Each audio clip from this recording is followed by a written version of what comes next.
दोस्तों नमस्कार, आप सभी का सिटी स्पेशल में बहुत बहुत स्वागत है। आज हम बात करेंगे एक खास मुद्दे की, एक बड़े ज्वलंत मुद्दे की। और काफ़ी समय से ये जो मुद्दा है वो काफ़ी ज्वलंत रहा है, काफ़ी चर्चित रहा है, लेकिन बावजूद उसके उस मुद्दे पे बहुत ज़्यादा ध्यान नहीं दिया जाता है। जी, हम बात कर रहे हैं देहरादून में सड़क हादसों की। आपको पता होगा, मैंने तकरीबन 4-5 दिन पहले वीरभूमि समाचार उत्तराखंड फेसबुक पेज पर सैदारा रोड पे रात को 10 बजे जब मैं निकल रहा था तो मेरे सामने ही वहाँ पे शराब के नशे में धुत 4-5 लड़के जो कि उत्तर प्रदेश के थे और मसूरी वगैरह घूमने आ रखे थे वो, और रहते भी वो देहरादून में पढ़ाई करते थे। उन्होंने जिस प्रकार से ड्रंक एंड ओवर स्पीड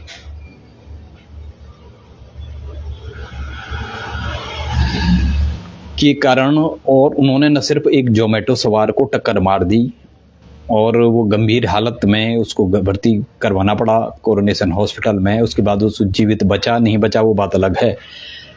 उसके बाद वो वहीं नहीं रुके, उन्होंने 2-3 गाड़ियों को और वहाँ पे ठोक दिया। तो उस दिन मैंने वीडियो बनाई थी, हालांकि वहाँ पे जो पुलिस वाले थे उनकी जो मैंने व्यवहार देखा, कार्यशैली देखी, सामने पुलिस चौकी थी वो एकता विहार के आसपास। तो पुलिस वालों की जो कार्यशैली देखी मैंने, वो उस समय भी लीपापोती वाली और खानापूर्ति वाली थी। तो पुलिस वालों की भूमिका हमेशा संदिग्ध पाई जा रही है, चाहे वो उत्तराखंड में भर्ती घोटाले हों, भ्रष्टाचार हो, आपराधिक वारदातें हों, अपराधियों को सह देनी हो, माफियाओं को सह देनी हो, या राजनेताओं के काले कारनामों पे, मंत्री संतरियों के और नौकरशाहों के काले कारनामों पे पर्दा डालना हो, या जो पुलकित आर्य अंकिता भंडारी हत्याकांड के आरोपियों को बचाने की कवायद हो, उसमें कानून को पटवारी और पुलिस महकमे की भूमिका हर जगह संदिग्ध पाई जा रही है। आखिर ऐसा है तो है क्यों? मैं अपने सामने देख रहा था, वहां पे पुलिस वाले जो थे, मैं वीडियो बना रहा था, वो मेरे से भी चिढ़ रहे थे। अब बताइए आप।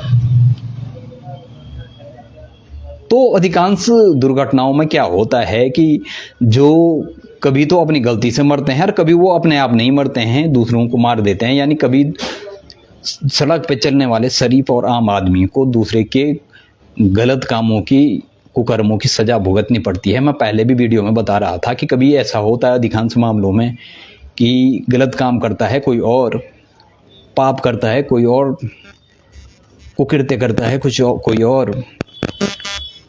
और झेलना पड़ता है किसी और को उसके पापों की, कारनामों की सजा। जी, सड़क पे भी यही होता है। सड़क पे कई बार, तो परसों मेरे सामने जो दुर्घटना हुई उसमें मेरे सामने कई बार इस प्रकार से चलते चलते मेरे आंखों के सामने इस प्रकार की दुर्घटनाएं हो चुकी हैं, लेकिन परसों जो दुर्घटना हुई वो मेरे सामने हुई 4-5 दिन पहले। मैंने उसका लाइव वीडियो चलाया था, आप वीरभूमि समाचार पेज पर देख सकते हैं, फेसबुक पेज पर। तो उस समय भी मैं चर्चा कर रहा था कि देहरादून राजधानी कभी अपने स्वच्छ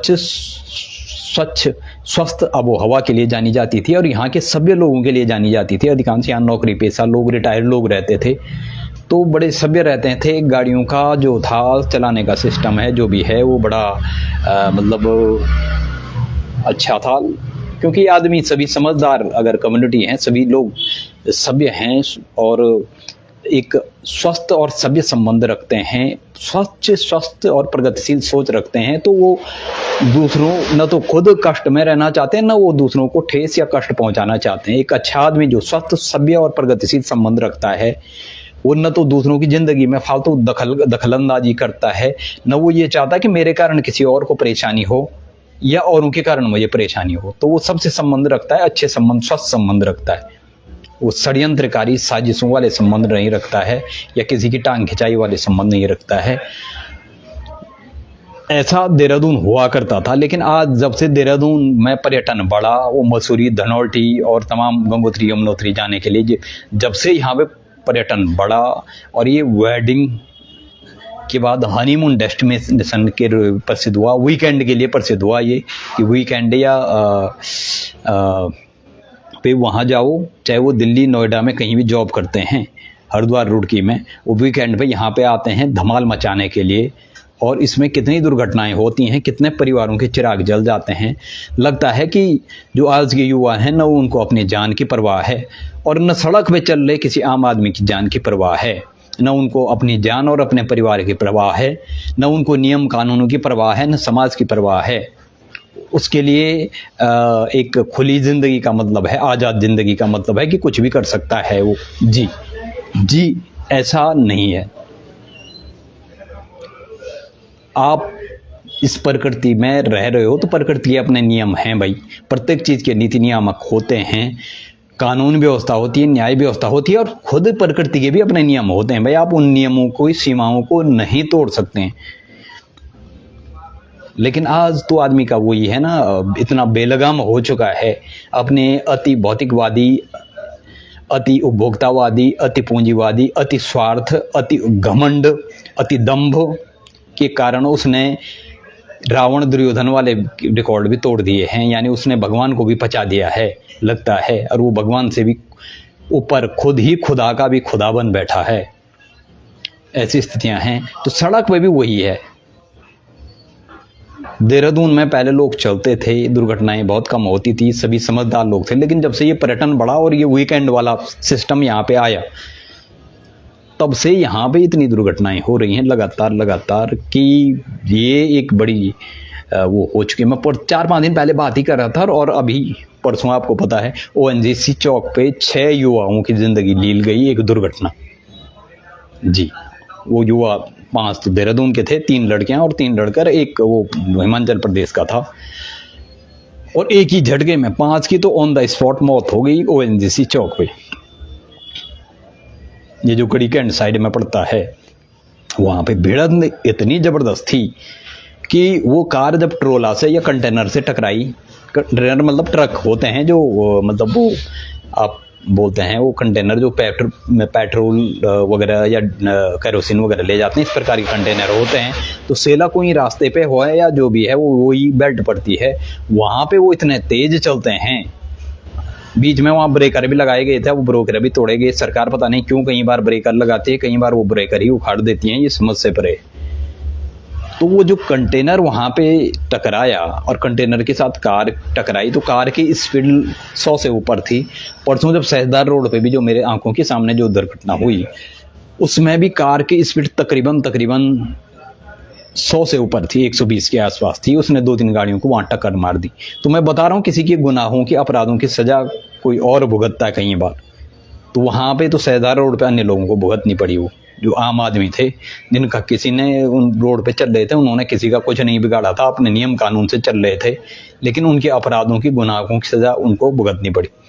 लेकिन ONGC चौक पे तो वो खुद ही मरे, जो वो पार्टी करके आ रहे थे, जो भी नौनिहाल थे, युवा थे, और वहाँ पे ओवर स्पीड में थे। वो इतनी ज़्यादा ओवर स्पीड में थे कि बताते हैं जब वो भिड़ंत हुई, उसके बाद भी वो कम से कम 50-60 मीटर विपरीत दिशा में जाके एक दीवार या खंबे से टकरा गई उनकी कार। ऐसी स्थिति थी। उनको कोई स्पीड का पता नहीं था, कौन से गियर में चल रहे हैं, कौन सी स्पीड में चल रहे हैं। और अगर आप 100 से ऊपर की स्पीड में चल रहे हैं, वो भी भीड़ भाड़ इलाके में, जो कि मोटर अधिनियम कानून के तहत एक गुनाह है,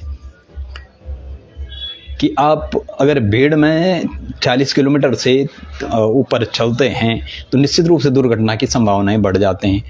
और अगर आप 100 के ऊपर चलते हैं तो तब तो आपके पास 50 के ऊपर ही, 40 के ऊपर ही आपको पास ब्रेक लगाने का भी टाइम नहीं होता है। क्योंकि अगर आप अचानक हाई स्पीड में अचानक ब्रेक लगाएंगे तो दुर्घटना होनी ही होनी है। वो आपकी गाड़ी उलट जाएगी, पलट जाएगी, किसी और को भी टक्कर मार देगी, तब भी बचने के चांसेस बहुत कम रहते। हाँ, अगर आप कम स्पीड में चल रहे हैं तो आपके पास टाइम रहता है कि आप हल्का सा ब्रेक लें और गाड़ी को का गियर बदलने की भी स्थिति में रहें,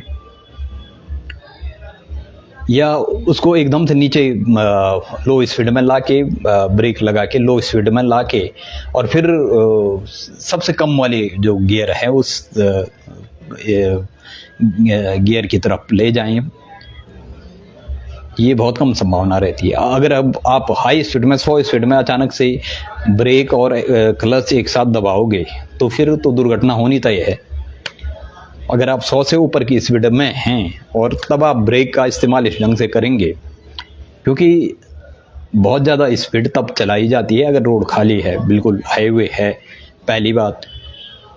दूसरी बात, डिस्टेंस ज़्यादा रहती गाड़ियों की भी, तो आपके पास समय रहता है कि आप हल्के ब्रेक लेकर गाड़ी को गियर की लो स्पीड में लेकर फिर उस गियर की और फिर नीचे वाला गियर में शिफ्ट करें गाड़ी को। आपके पास टाइम रहता है।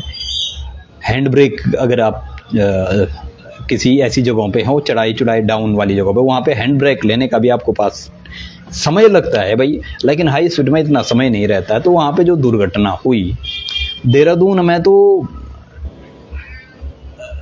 मैं बता रहा हूँ कि लोगों ने और खासकर युवाओं ने तो पता नहीं ये मौज मस्ती का एक अड्डा बनता जा रहा है देहरादून, अय्याशियों का, मौज मस्ती का। उनको न अपनी जान की परवाह न किसी को। मानता हूँ युवा अवस्था ऐसी ही होती है जब आदमी सोचता समझता नहीं है, जोश बहुत ज़्यादा होता है। उस युवा अवस्था से हम भी गुजरे हैं, हम भी रहे हैं। उसमें आदमी का मनोमस्तिष्क ऐसा रहता है कि उसे परवाह नहीं होती। अभी कुछ कर दिया, थोड़ी देर में कुछ और कर दिया, मतलब एक क्षणिक भावावेश होता है ना, भावावेश में या भावनात्मक रूप से इमोशनली वो ज़्यादा हिलोरें मारती हैं। उसके इमोशंस इस समय प्रभावी रहते हैं कि वो पल में तोला पल में मासा वाली स्थिति में रहता है, क्योंकि वो आदमी के जो हार्मोन्स हैं या जीन्स में उस समय डेवलप और चेंजेज होते रहते हैं। तो वो न किसी की मानता है न किसी सुनता है, वो जिद्दी प्रवृत्ति का होता है। लेकिन इतने जिद्दी भी मत बनो, पहले भी युवा पीढ़ी रहती थी, इतने जिद्दी भी मत बनो कि आप अपनी जान तो ले ही लो, दूसरों की भी जान ले लो।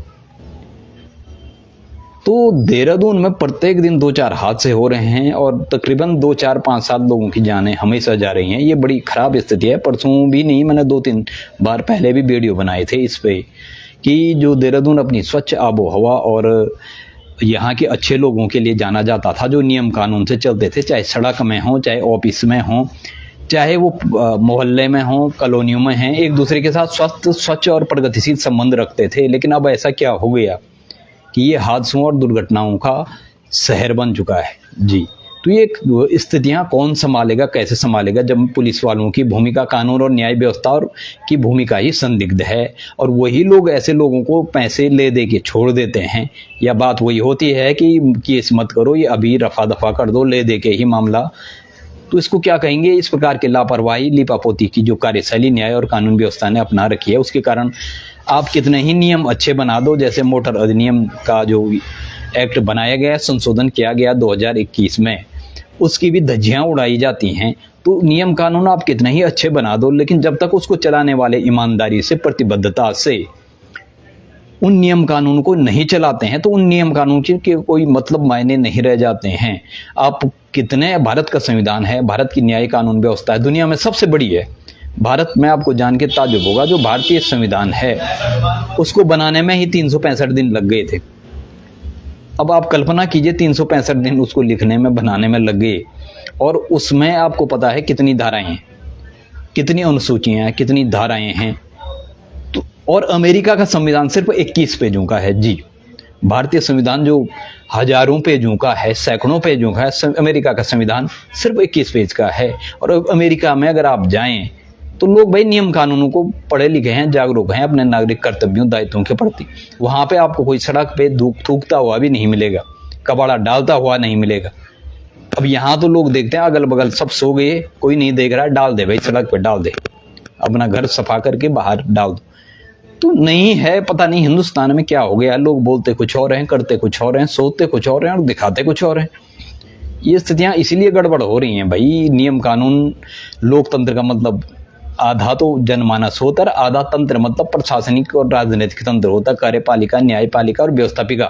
आधा ये काम करते हैं, आधा जो काम करते हैं वो लोकतंत्र, मतलब लोक मतलब हम लोग हैं भाई, तंत्र मतलब शासन प्रशासन है, लोक का मतलब हम हैं। तो जब दोनों एक साथ में, दोनों में समन्वय नहीं होगा, कोऑर्डिनेशन, कॉम्बिनेशन, कम्युनिकेशन कुछ भी नहीं होगा, तो फिर तो आप कितने नियम कानून बना दो। चाणक्य ने कहा था नियम कानून कितने ही प्रभावी बना दो, जब तक वहां का शासक, प्रशासक और जो प्रशासनिक तंत्र है, राजनीतिक तंत्र है, वो स्वच्छ ईमानदार छवि वाले नहीं हैं, तो उन नियम कानूनों की वो धज्जियां उड़ाएंगे, उनके कोई मतलब मायने नहीं रह जाते हैं। तो उत्तराखंड में भी ऐसा ही बहुत सारी दुर्घटनाएं हुई।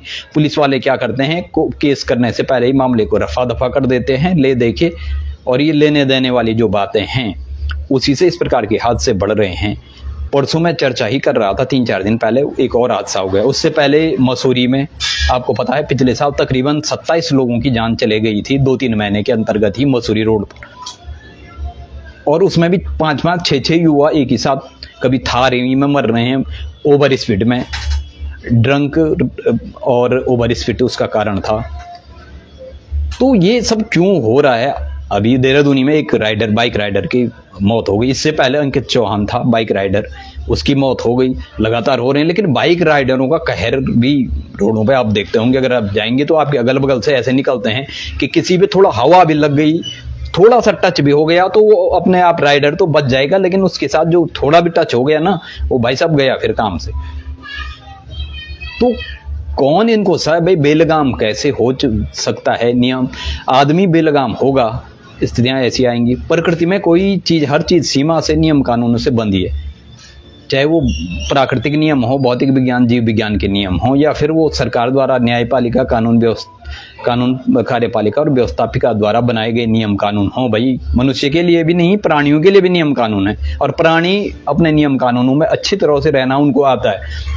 पशु पक्षियों को देखो, आप किसी को भी देखो, उनको भगवान ने जो उनके नेचुरल नियम कानून बना रखे हैं वो हमारे तरफ बेलगाम नहीं होते हैं। उनकी इच्छाएं हमारी तरफ बेलगाम इच्छाएं नहीं होती हैं। इसलिए आदमी सबसे ज्यादा परेशान है आज की डेट में। कोई पशु पक्षी आपको परेशान नहीं दिखेंगे, क्योंकि वो प्रकृति के नियम कानून के अनुसार चलते हैं। लेकिन आदमी की अति महत्वाकांक्षा, अति स्वार्थपरकता, अति भौतिकवादिता, अति पूंजीवादिता, अति उपभोक्तावादिता जो छवि है, उसके कारण वो इतना बेलगाम हो चुका है कि मैं बता रहा हूं कि वो इस स्थिति में हो गया है कि भगवान को भी पचा दिया है उसने। प्रकृति को छोड़ो, प्रकृति की तो हत्या करने, प्रकृति का तो गला घोटने पे तुला हुआ है। आपने देखा प्रदूषण की क्या हाल है, दिल्ली से लेकर पूरे उत्तर भारत में क्या हाल चाल है, वो आप खुद जानते हैं। तो प्रकृति को तो उसने वो कर ही लिया है,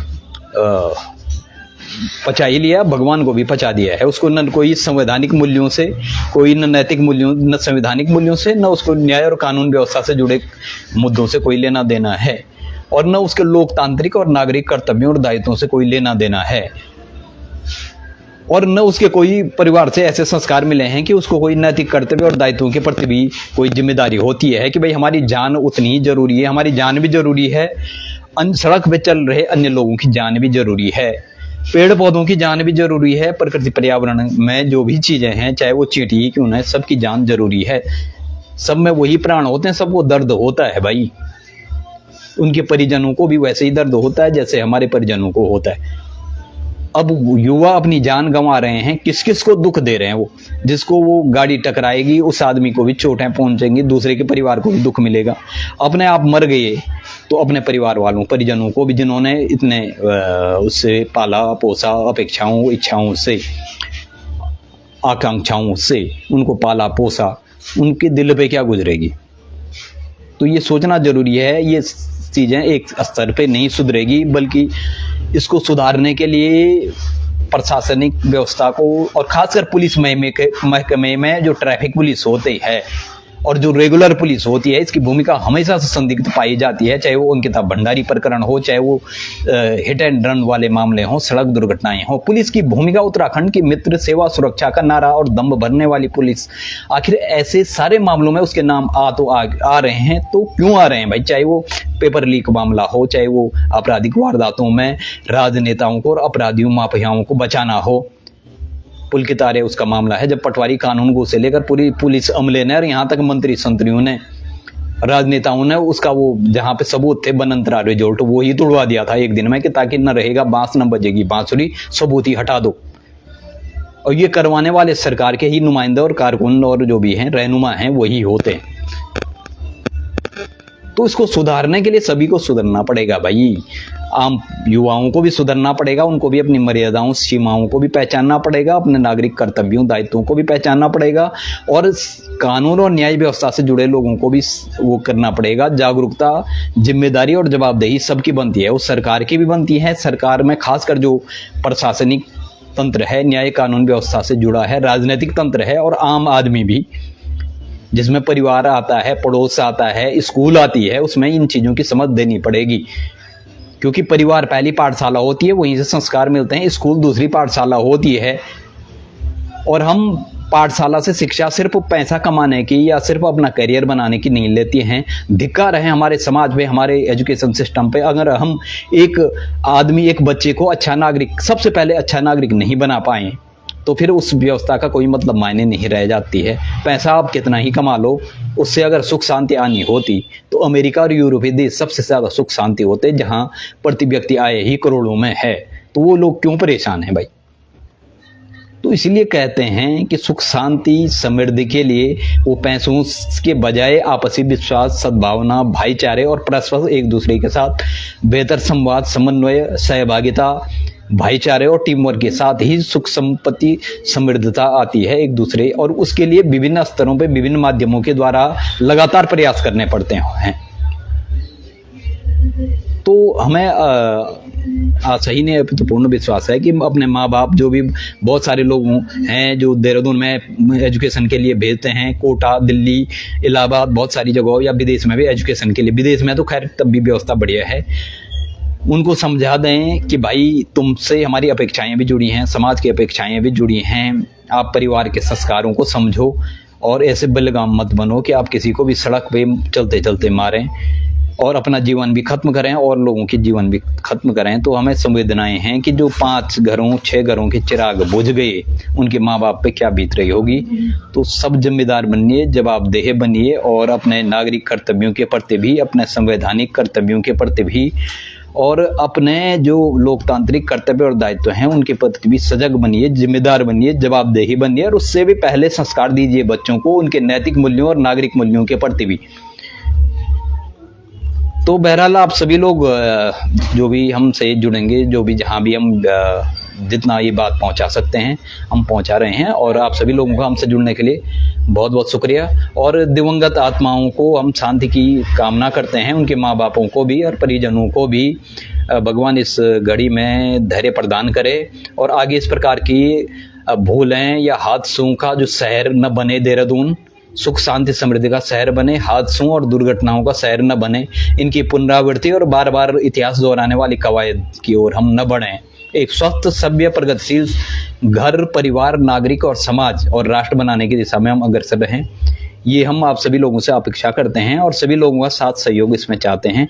तो हमसे जुड़ने के लिए बहुत बहुत शुक्रिया, बहुत बहुत धन्यवाद। एक और वीडियो एपिसोड के साथ हम आप लोगों के साथ फिर मुखातिब होंगे। नमस्कार।